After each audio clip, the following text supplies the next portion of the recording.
আজকের ক্লাসের ফোকাস কিন্তু অঙ্কের ধরনের দিকে, অঙ্কের টাইপসের দিকে। প্রিয় বন্ধুরা, কেমন আছো সবাই? আশা করি সবাই ভালো আছো। আজকের ক্লাসে আমরা নাম্বার সিস্টেম বা সংখ্যা তত্ত্ব থেকে 10টি আলাদা আলাদা ধরনের গুরুত্বপূর্ণ প্রশ্নের সমাধান করার চেষ্টা করব। এই ধরনের অঙ্কগুলি সাধারণত চাকরি পরীক্ষায় এসে থাকে। এমনকি আজকে যে অঙ্কগুলি করব তারও বেশ কিছু অঙ্ক কিন্তু বিগত কোনো না কোনো বছরের কোনো না কোনো চাকরিতে এসেছিল।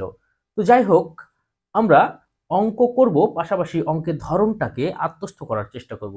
কারণ অঙ্কের ধরনটা যদি তুমি আত্মস্থ করতে পারো, সেই ক্ষেত্রে কি হবে, ভবিষ্যতে যদি এই ধরনের অঙ্ক আসে তা অবশ্যই এই জ্ঞানের ওপর ভিত্তি করে তোমরা সেটা সমাধান করতে পারবে। তো চলো আমরা আজকের প্রথম অঙ্কটি দেখে নিই।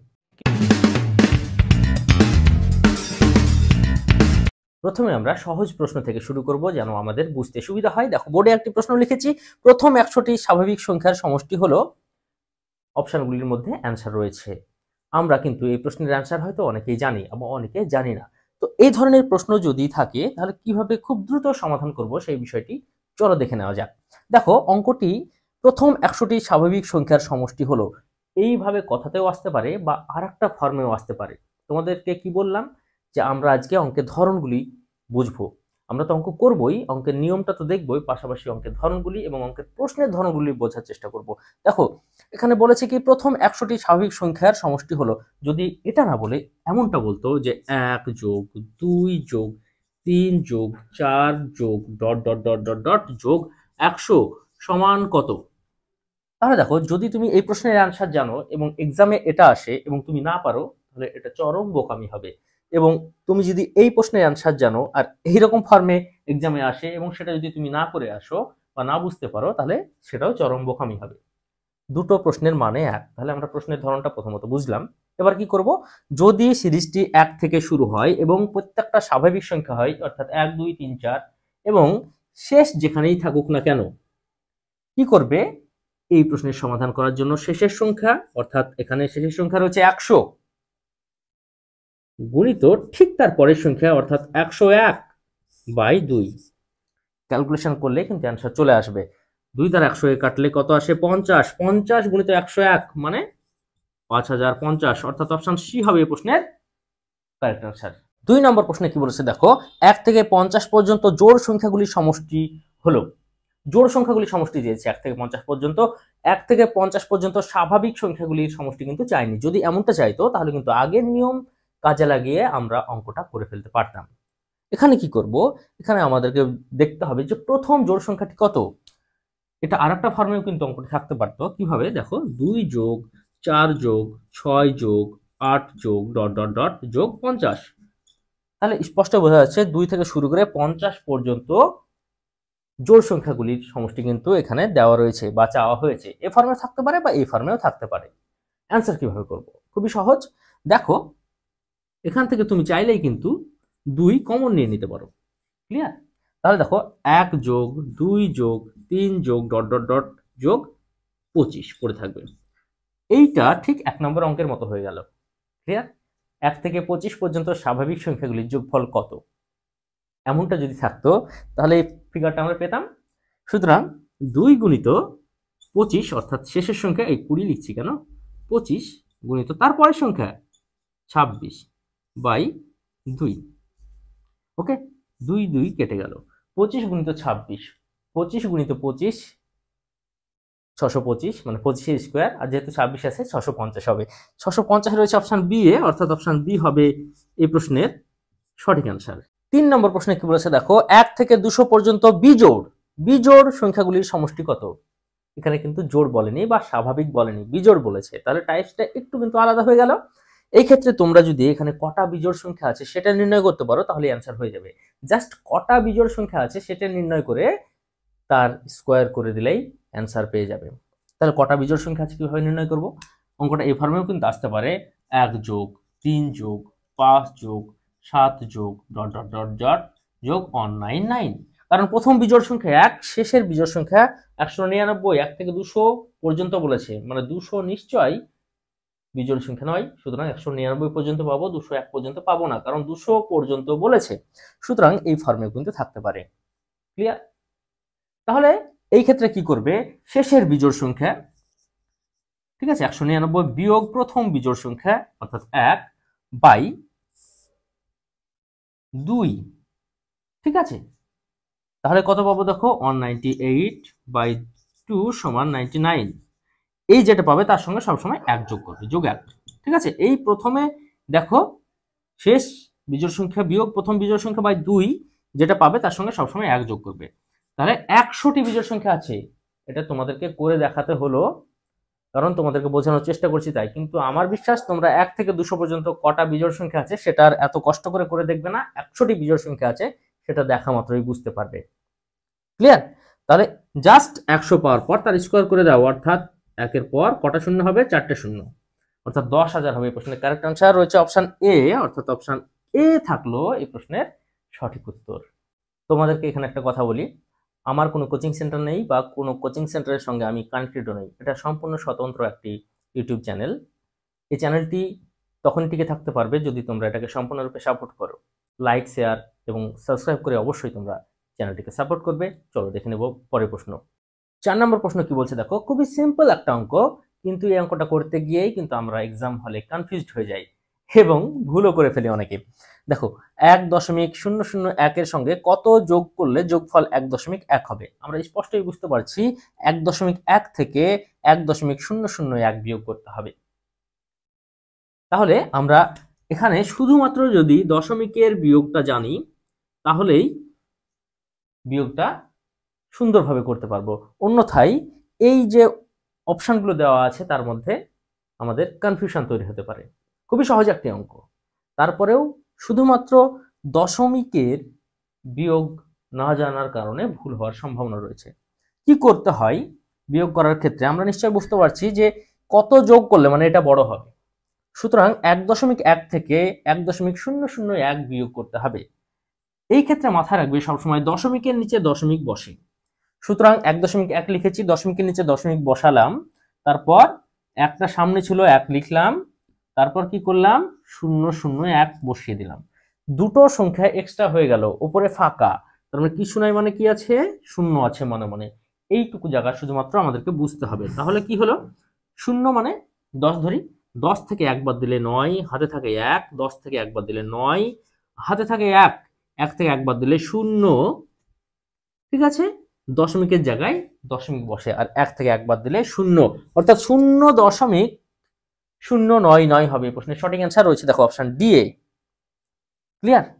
তাহলে এই অঙ্কটা করতে গিয়ে আমরা কি শিখলাম দশমিকের বিয়োগটা কিভাবে করতে হয়।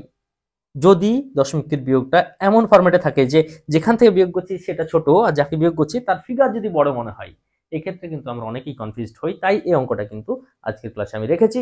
নিশ্চয়ই পরবর্তী ক্লাসগুলিতে আস্তে আস্তে আরো টাফ অঙ্কের দিকে আমরা যাব। 5 নম্বর প্রশ্নে কি বলেছে দেখো, a * b = 2a + b - 2ab হলে 4 * 5 = কত। অঙ্কটা খুবই সহজ, কিন্তু আমরা যখন এক্সামে হলে থাকি তখন আমাদের মাথায় প্রচুর টেনশন থাকে, এবং এই ধরনের অঙ্ক যদি আমরা মুখোমুখি না হই তাহলে ভাবতে থাকি যে অঙ্কটার মধ্যে কি হতে পারে না জানি, এবং আমরা কনফিউজড হয়ে যাই। যদি অঙ্কটা খুবই সহজ, জাস্ট a বরাবর 4 b বরাবর 5 পুট করলেই অ্যান্সার চলে আসবে। তারপরেও অঙ্কগুলি যেহেতু ফিগারের সঙ্গে আমরা পরিচিত হই না, তাই এক্সাম হলে অনেক সময় কনফিউজড হই। তাই অঙ্কটা আমি ক্লাসের মধ্যে রেখেছি, এবং এখনো পর্যন্ত যে অঙ্কগুলি করাচ্ছি সেই অঙ্কগুলি খুবই সহজ। পরবর্তী আস্তে আস্তে আমরা লেভেলগুলো আপ করব, যেভাবে সাপ লুডো খেলায় তোমাদের ফোনে লেভেল আপ হয় বা ক্যান্ডি ক্রাশে, তাই না? তো আমরা সেইভাবেই লেভেল আপ করব। যাই হোক, এইখানে a বরাবর 4 এবং b বরাবর 5, তার মানে 2 × 4 + 5 - 2 × 4 × 5। ক্লিয়ার? এইটুকুই, ঠিক আছে। 8 + 5 - 40, 40, ঠিক আছে। তাহলে দেখো 13 - 40 = -27, অর্থাৎ অপশন সি হবে এই প্রশ্নের কারেক্ট অ্যান্সার।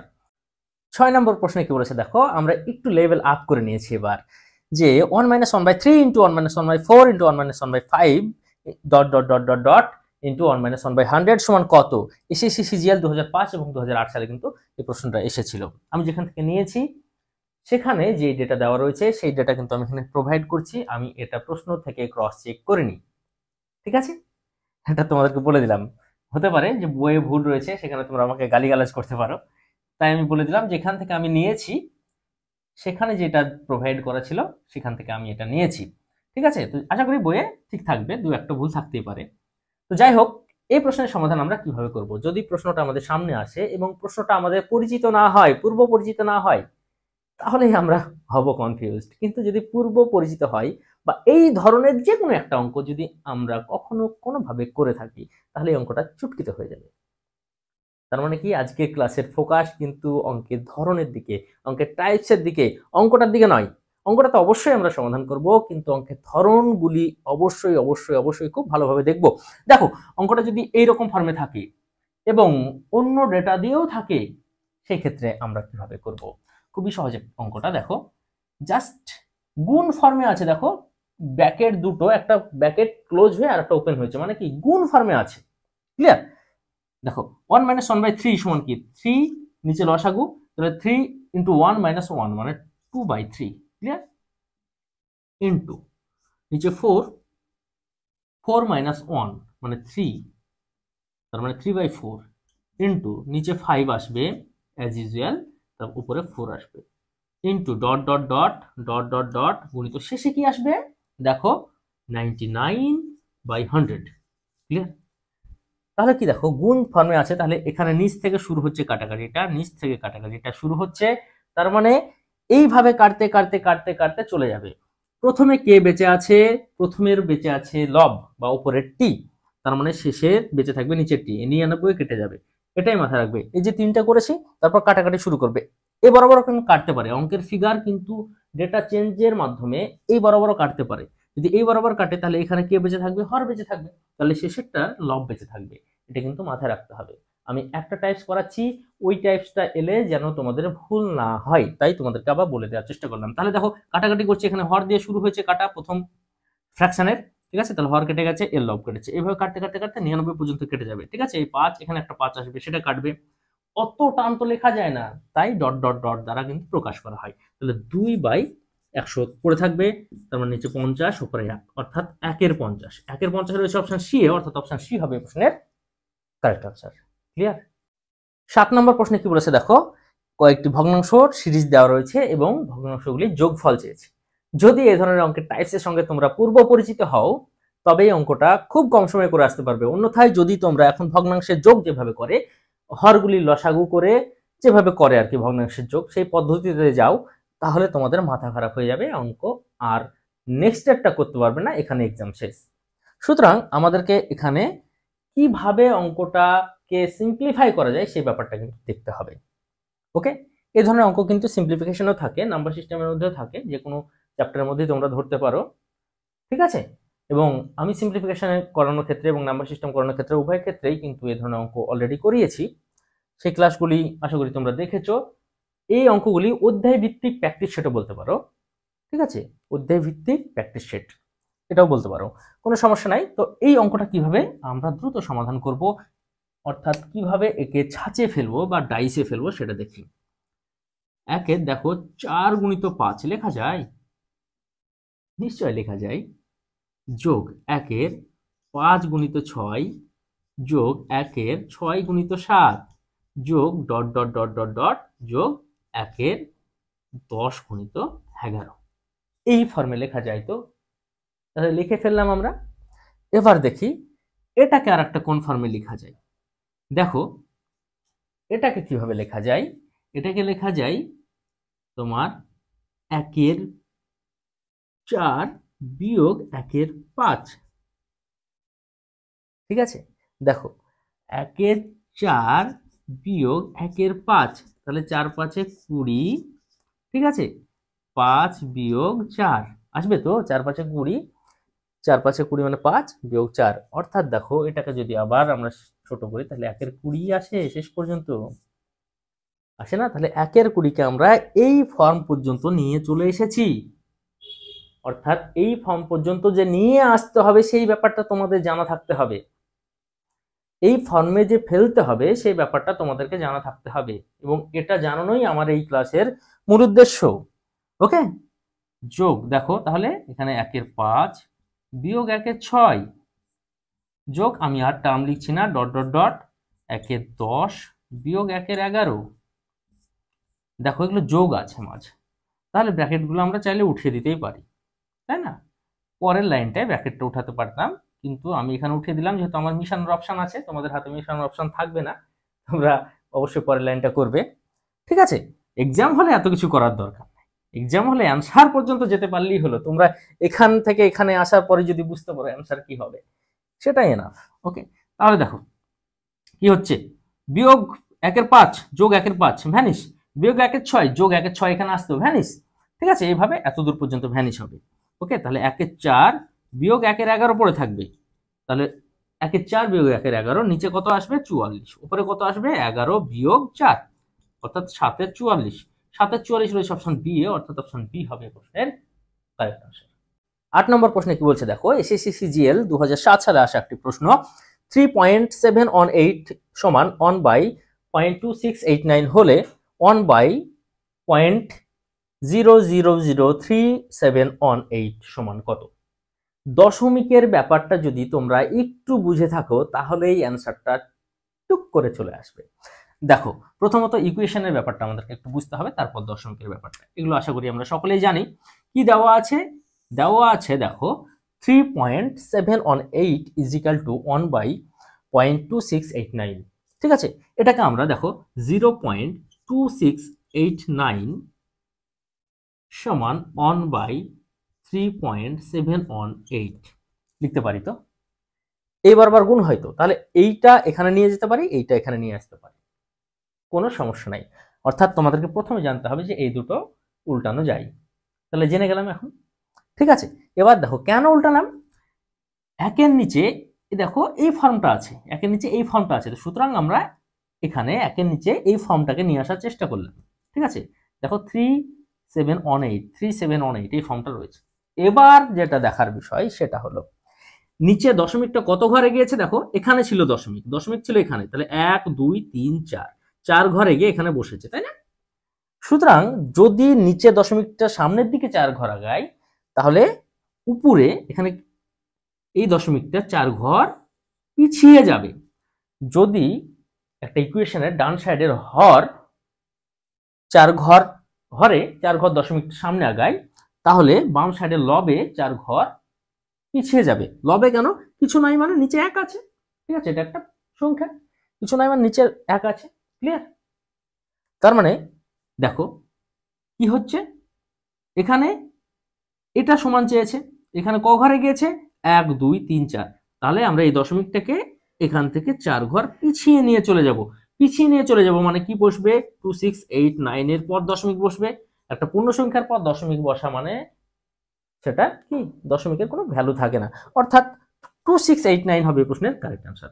অপশন এ রয়েছে 2689।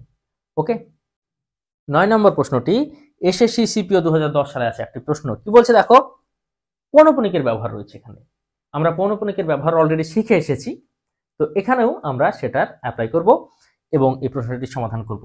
দেখো পৌনঃপুনিক কিভাবে উঠিয়ে দিতে হয় এবং কিভাবে এখান থেকে দশমিকটা উঠিয়ে দিতে হয় তার মাধ্যমে। দেখো দুটোর মাথায় পৌনঃপুনিক আছে, তাই না? দুটোর মাথাতেই আছে, সুতরাং উপরে 11ই থাকবে, নিচে কি হবে, দুটোর মাথায় আছে তাই দুটো 9। ক্লিয়ার?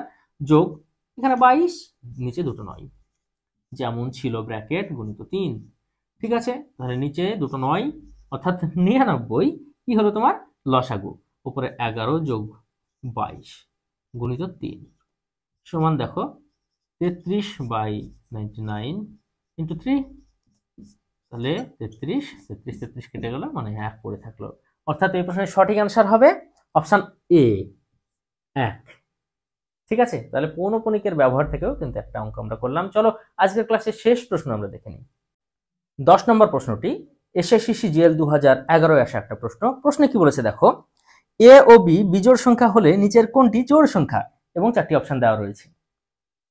অঙ্কটা যদি তোমরা পূর্বে করে থাকো বা এই ধরনের অঙ্ক যদি তোমাদের করা অভ্যাস থাকে, তাহলে এই অঙ্কটা করতে তোমাদের একটু সময় লাগবে না। তোমরা কি করবে, একে একটা বিজোড় সংখ্যা, বি কে আর একটা বিজোড় সংখ্যা, 1 এবং 3 ধরে নিতেই পারো, কোনো সমস্যা নাই, এবং সেগুলো বসিয়ে দেখে নেবে কোনটা জোড়া আছে।